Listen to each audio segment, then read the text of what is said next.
આજે આપણે ધોરણ 12 નું જે પ્રકરણ નંબર 3 છે વિદ્યુત રસાયણ વિજ્ઞાન શરૂ કરીએ. તો એ શરૂ કરતા પહેલા આપણે ઇમ્પોર્ટન્સ ઓફ ચેપ્ટર સમજીએ કે ભાઈ આ બોર્ડ એક્ઝામ માટે કેટલું વેઇટેજ ધરાવે છે, JEE નીટ તથા ગુજકેટ માટે કેટલું વેઇટેજ ધરાવે છે. તો સૌથી પહેલા તમને જણાવું કે ગુજરાત બોર્ડ માટે આ ચેપ્ટરનું વેઇટેજ છે 4 MCQ આવે છે. આ ચેપ્ટરમાંથી 4 MCQ આવે છે અને શોર્ટ ક્વેશ્ચન તથા લોંગ ક્વેશ્ચન એટલે કે 2 માર્ક્સનો અને 3 માર્ક્સનો મળીને એના 5 માર્ક્સ થાય છે. એટલે કે 4 MCQ ના માર્ક્સ અને ટોટલ 5 માર્ક્સ પાર્ટ બી માંથી. તો ટોટલ આ ચેપ્ટરનું જે વેઇટેજ છે કેટલું છે 9 માર્ક્સનું છે. એટલે 9% વેઇટેજ છે કરી શકીએ આપણે. ચેપ્ટર નંબર 2 દ્રાવણો ભણ્યા હતા એમાં પણ કીધું હતું 9 માર્ક્સનું છે. એમાં 5 MCQ હતા અને એક લોંગ ક્વેશ્ચન હતો. આ ચેપ્ટર પણ ફિઝિકલ કેમિસ્ટ્રીનો પોર્શન છે. આમાં પણ દાખલાઓ આવશે, દાખલા પૂછવાની સંભાવના પણ છે. તો ગુજરાત બોર્ડના પોઈન્ટ ઓફ વ્યૂથી જોયું આપણે. બીજી વાત કરીએ કે ગુજકેટ એક્ઝામ માટે આનું વેઇટેજ શું હોઈ શકે, એવરેજ શું છે આની. તો ગુજકેટ એક્ઝામની જો વાત કરું તો ગુજકેટ એક્ઝામમાં એવરેજ આ ચેપ્ટરમાંથી 2 MCQ પૂછાય. કેટલા MCQ? 2 MCQ એવરેજ પૂછાય છે. જરૂરી નથી 2 જ આવે, કોઈ ટાઈમ 3 પણ આવી શકે, કોઈ ટાઈમ 1 પણ આવે. પણ આપણે જો એવરેજ એનાલિસિસ કરીએ પેપરનું તો આપણને ખબર પડશે કે 2 MCQ આવે છે. 2 MCQ એટલે કેટલા માર્ક્સ થયા આના? 2 માર્ક્સ થયા. કારણ કે 1 MCQ નો તો 1 માર્ક્સ છે ગુજકેટમાં. એના પછી ત્રીજી આપણે વાત કરીએ કે JEE એક્ઝામ માટે, JEE મેઇન્સ માટે આ ચેપ્ટરમાંથી કેટલા MCQ આવી શકે છે? તો કે 1 MCQ આવી શકે છે એવરેજ. એટલે કેટલા માર્ક્સનું થયું JEE ના પોઈન્ટ ઓફ વ્યૂથી? 4 માર્ક્સ. અને લાસ્ટ આપણે જોઈએ 4 નંબર નીટ એક્ઝામ માટે. જે લોકો મેડિકલ ફિલ્ડમાં જવા ઇન્ટરેસ્ટ ધરાવે છે એના માટે આ ચેપ્ટરમાંથી 1 MCQ આવવાની સંભાવના છે. કોઈ ટાઈમ 2 પણ આવે, મેં કીધું એમ. એટલે કે 4 માર્ક્સનું ચેપ્ટર થઈ ગયું. કોઈ ટાઈમ 1 પણ ના આવે, પણ આપણે જો એવરેજ એનાલિસિસ કરીએ તો લગભગ 1 MCQ આવે છે. તો આપણે પહેલા સમજીએ importance of chapter board, GUJCET, JEE અને નીટના પોઈન્ટ ઓફ વ્યૂથી. હવે આપણે શું સમજીશું અહીંયા કે ભાઈ આ ચેપ્ટરમાં આપણે ભણવાનું શું શું છે, કી પોઈન્ટ શું છે આના. પછી તમને વ્યાખ્યા આપું, વિદ્યુત રસાયણ વિજ્ઞાન એટલે શું, આ બધી વસ્તુ વિશે ડિસ્કસ થઈ જશે 1 by 1. તો પહેલા જુઓ કી પોઈન્ટ કેટલા ભણવાના છે આપણે. 8, 1 2 હું ઇન્ક્લુડ કરી શકું છું આમાં એક્સ્ટ્રા વધારાના મને જે સારા લાગશે. પહેલું ભણવાનું છે તમારે વિદ્યુત રાસાયણિક કોષ ભણવાનો છે. એક ભણવાનું છે ગેલ્વેનિક કોષ, નર્ન્સ સમીકરણ, વિદ્યુત વિભાજન કોષ અને તેની વાહકતા દ્રાવણોની. અને બીજી વાત કરવાની છે વિદ્યુત વિભાજી કોષ અને વિદ્યુત વિભાજન, એક બેટરી, બળતણ કોષ અને ક્ષારણ. તો આ 8 ટોપિક વિશે આ ચેપ્ટરમાં આપણે ડિસ્કસ કરવાની છે, 1 by 1 કરીશું. હવે આપણે પહેલા ટોપિકથી શરૂઆત કરીએ કે વિદ્યુત રાસાયણિક કોષ. તો આ ભણતા પહેલા હું તમને એમ કહું કે વિદ્યુત રસાયણ વિજ્ઞાન એટલે શું. આ ભણતા પહેલા આપણે વિદ્યુત રસાયણ વિજ્ઞાન એટલે શું એ જોયું.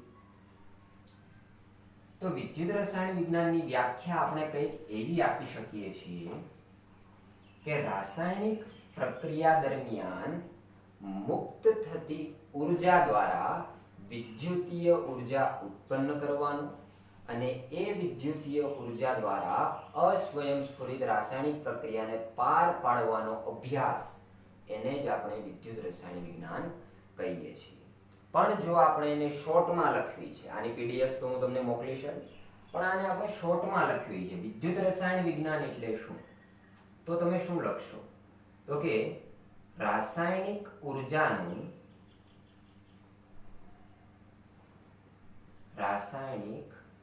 ઉર્જાનું કન્વર્ઝન કરવું શામાં? વિદ્યુતીય ઉર્જામાં. આને આપણે વિદ્યુત રસાયણ વિજ્ઞાન કહીએ. એટલે કે કોઈ રાસાયણિક પ્રક્રિયા થાય છે, એના દ્વારા રાસાયણિક ઉર્જા ઉત્પન્ન થાય છે અને એ રાસાયણિક ઉર્જાને હું કન્વર્ઝન કરું છું શામાં? વિદ્યુતીય ઉર્જામાં, તો એ જે અભ્યાસ છે એને આપણે શામાં ઇન્ક્લુડ કરી શકીએ છીએ? વિદ્યુત રસાયણ વિજ્ઞાનમાં. બરાબર છે? જો રાસાયણિક ઉર્જાનું જો વિદ્યુતીય ઉર્જામાં કન્વર્ઝન કરે તો એવા કોષને આપણે વિદ્યુત રાસાયણિક કોષ કહીએ છીએ. આ કોષને શું કહેવાય? વિદ્યુત રાસાયણિક કોષ. કે રાસાયણિક ઉર્જાનું વિદ્યુત ઉર્જામાં રૂપાંતરણ કરે છે. પણ વિદ્યુત ઉર્જાનું રાસાયણિક ઉર્જામાં રૂપાંતરણ કરે તો શબ્દ સરખા સમજજો. બીજું મેં શું કીધું? વિદ્યુત ઉર્જાનું શામાં રૂપાંતરણ કરે? રાસાયણિક ઉર્જામાં. તો આવા પ્રકારના કોષને આપણે વિદ્યુત વિભાજન કોષ કહીએ છીએ. કેવો કોષ? વિદ્યુત વિભાજન કોષ તરીકે ઓળખીએ છીએ. બેમાં ડિફરન્સ સમજજો, કારણ કે આ ચેપ્ટરમાં લગભગ આના વિશે જ ડિસ્કસ વધારે થવાની છે કે વિદ્યુત વિભાજન કોષ એટલે શું અને વિદ્યુત રાસાયણિક કોષ એટલે શું. તો વિદ્યુત રાસાયણિક કોષ રાસાયણિક ઉર્જાનું વિદ્યુત ઉર્જામાં, વિદ્યુત વિભાજન કોષ વિદ્યુત ઉર્જાનું રાસાયણિક ઉર્જામાં, મતલબ જે કન્વર્ઝન કરે છે એકબીજાથી ઉલટું છે. તો એ બંને પ્રકારના કોષ થઈ ગયા. તો આપણે તો પહેલા અહીંયા ડિસ્કસ કરવાની છે વિદ્યુત રાસાયણિક કોષ વિશે.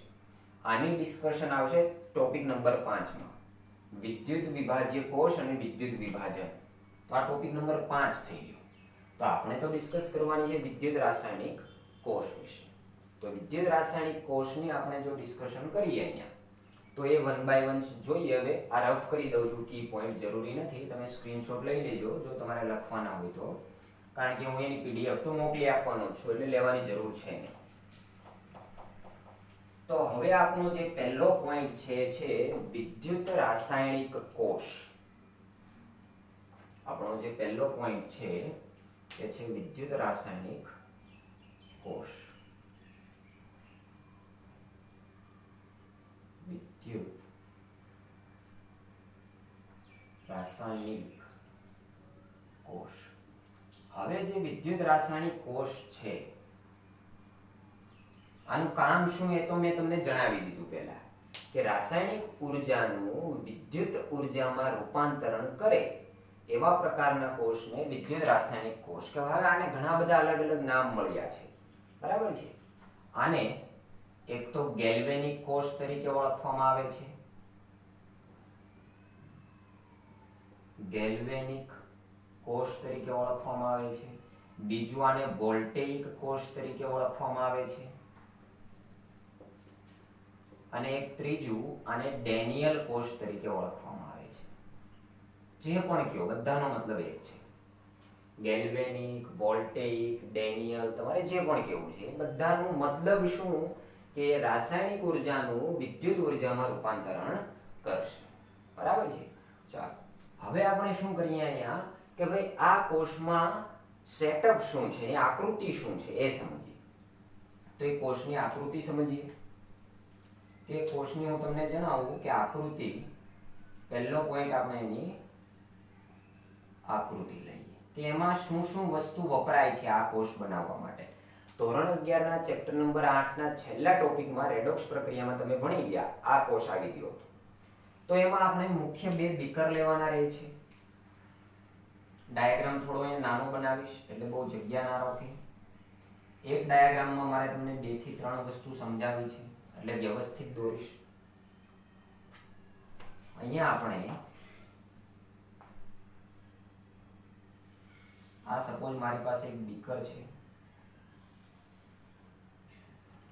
આ એક બાજુમાં બીજું બીકર લીધું છે. બરાબર છે? હવે બીકર નંબર A માં હું ઝીંકના ક્ષારનું દ્રાવણ ભરી દઉં છું. કોના? ઝીંકના ક્ષારનું દ્રાવણ. એટલે કે એનું નામ જ આપી દઉં હું એને. કોનું દ્રાવણ ભરું છું? ZnSO4 નું દ્રાવણ ભરું છું અહીંયા.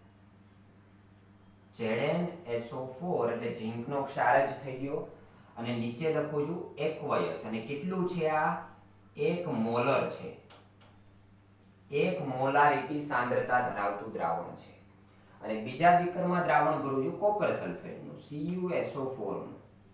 એ પણ પાણીમાં મિક્સ કરેલું છે ને એની સાંદ્રતા પણ 1 મોલર છે. મોલારિટી બંનેની સરખી છે. બીકર બી માં મેં ભરેલું છે કોપર સલ્ફેટનું દ્રાવણ. બરાબર છે. ચાલો હવે શું કરું છું, બંને વચ્ચે ક્ષાર સેતુ મૂકી દઉં છું. ક્ષાર સેતુ શું છે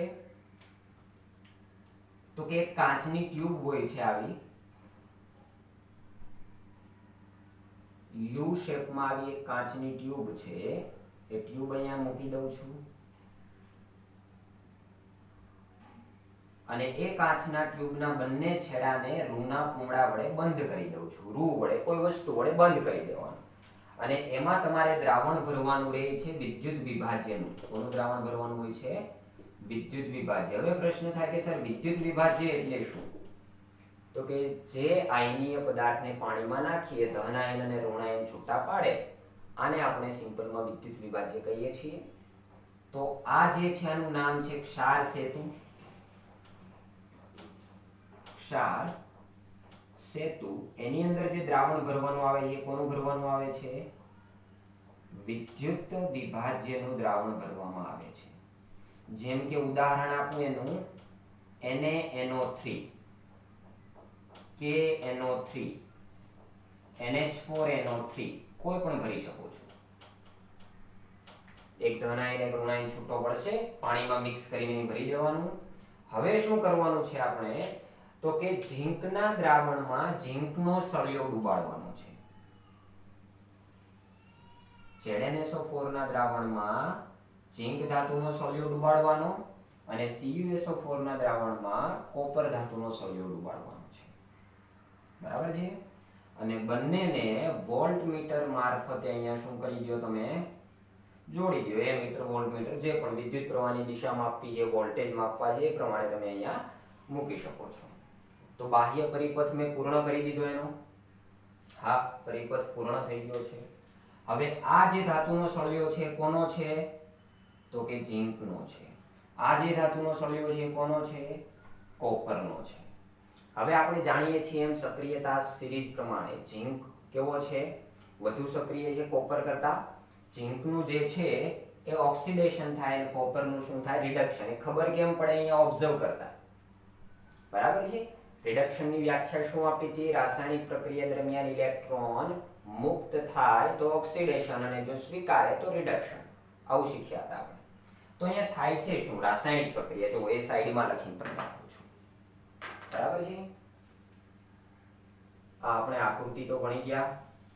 એની બાજુમાં જોઈએ કે આ આકૃતિમાં રાસાયણિક પ્રક્રિયા શું થાય છે? રાસાયણિક પ્રક્રિયા.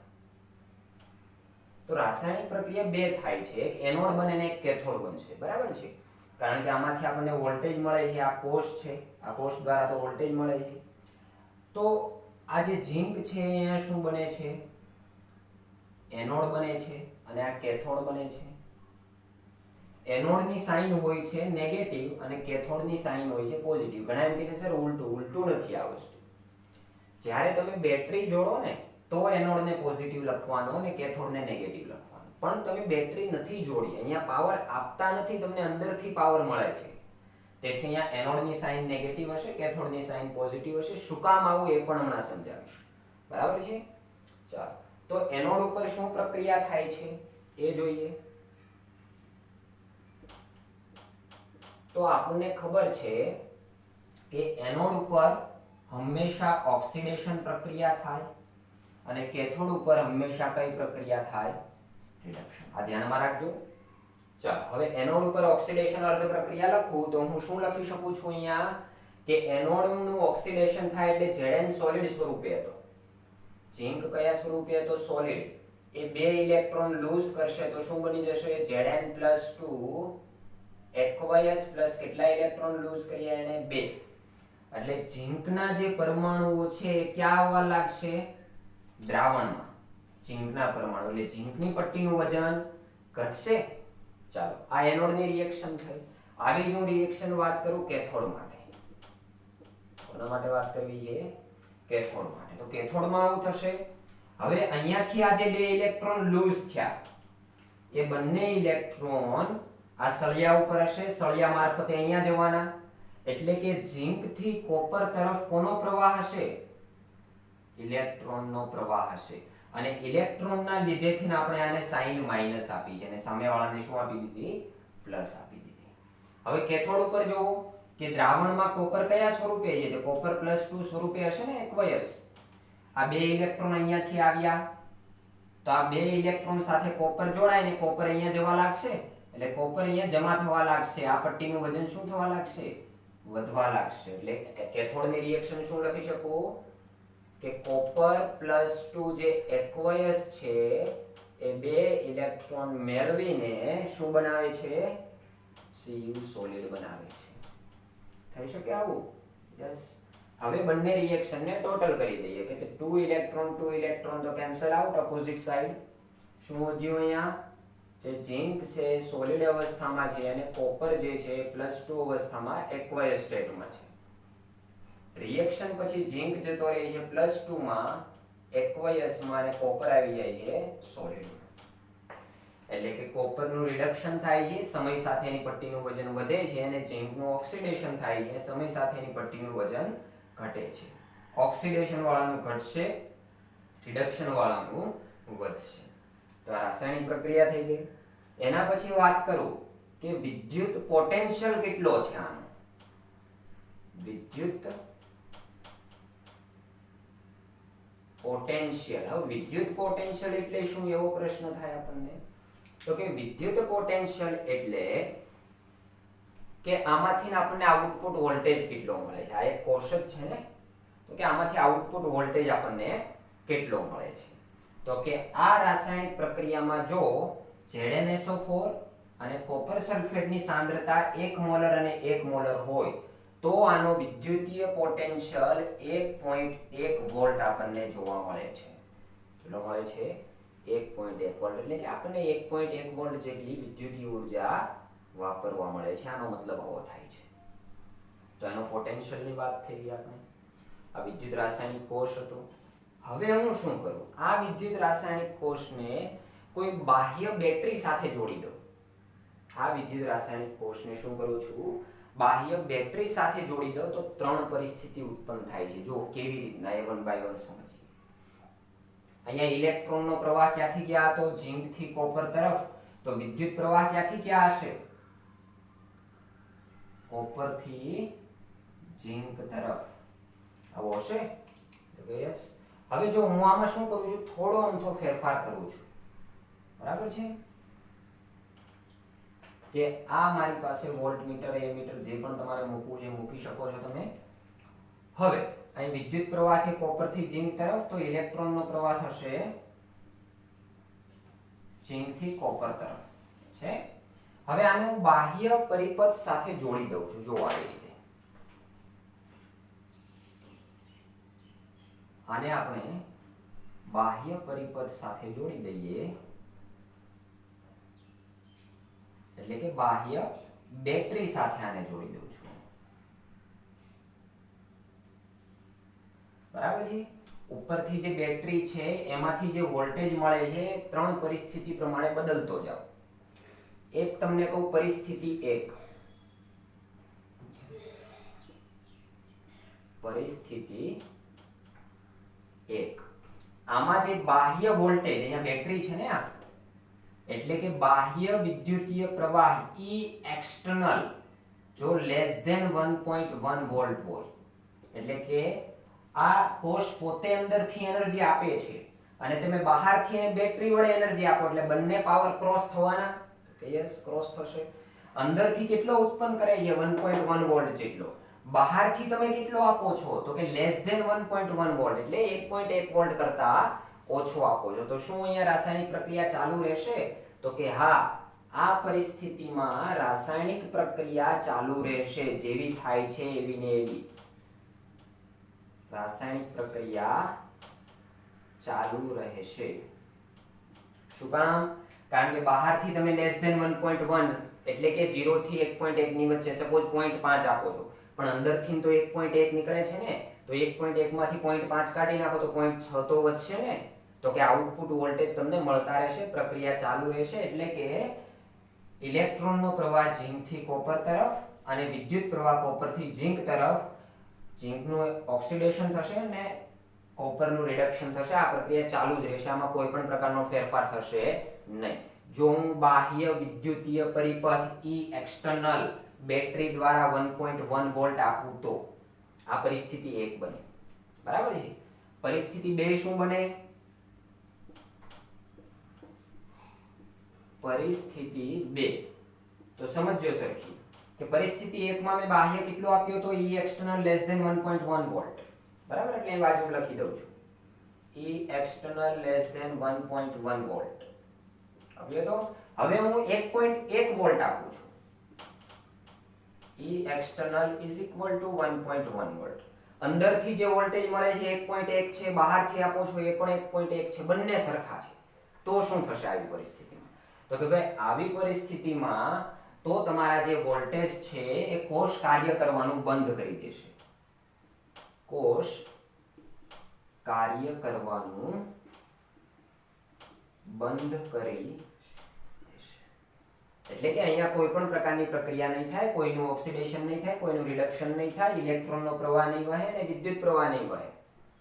બરાબર છે, કારણ કે કાર્ય કરવાનું તો કોષે બંધ કરી દીધું છે. કારણ કે બહારથી તમે 1.1 વોલ્ટેજ આપો છો, અંદરથી મળે છે, બંને કેન્સલ, 0 વોલ્ટેજ થઈ ગયા ને. તો આ પરિસ્થિતિ 2 હતી. અને પરિસ્થિતિ નંબર 3 અને છેલ્લી કે જો બાહ્ય પરિપથ વિદ્યુતીય પરિપથ દ્વારા હું વોલ્ટેજ